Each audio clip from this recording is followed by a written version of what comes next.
Now let's start with part B. So which of these functions has a slant asymptote? So first, let's just understand what a slant asymptote is. So for part B, I'm going to start by comparing a horizontal asymptote to a slant asymptote. So a horizontal asymptote means that as x approaches positive or negative infinity, y approaches some value. So we could say like 4. And then, as our function is getting closer and closer to, going towards infinity in the x direction, it's approaching y equals 4. Now, there's no reason why it has to approach one given number. Like, think about this. We could also have an asymptote that has some sort of slant, and, x could be doing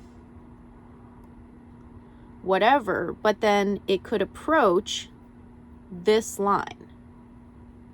So as x gets, further towards infinity, it gets bigger and bigger.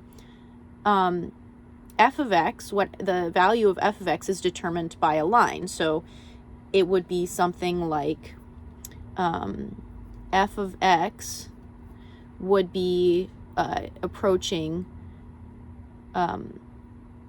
let's say, 2x minus 1, whereas over here, f of x would be approaching 4, okay? So that's our slant asymptote. So then looking at these ones, how would we figure out which one could have a slant asymptote? Well, let's think about these.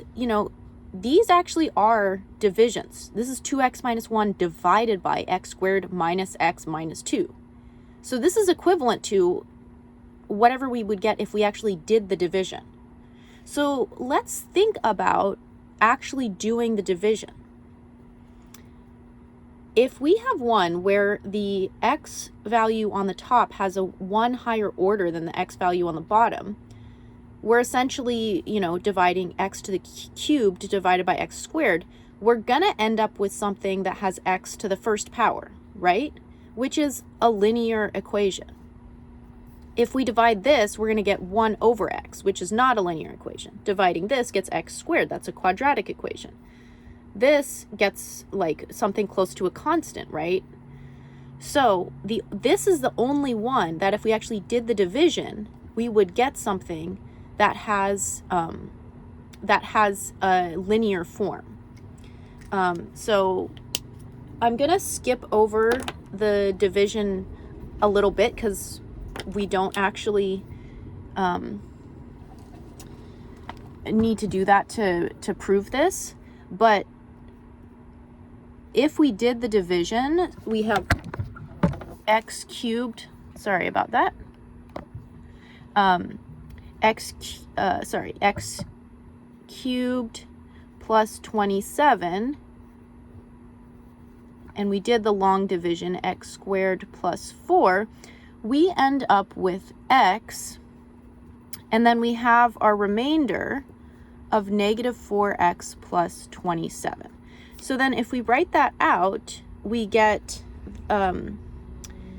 s of x equals x plus negative 4x plus 27 over x squared plus 4. Okay, so now if we think about what's going to happen as x is going towards infinity, because like in the slant asymptote, we're looking x going towards infinity or x going towards negative infinity. This is going to grow a lot faster than this. So we're going to get a bigger and bigger denominator, which means a smaller and smaller fraction, which means this whole thing is going to go to 0. So then what we're left with is the value of the function is equal to x.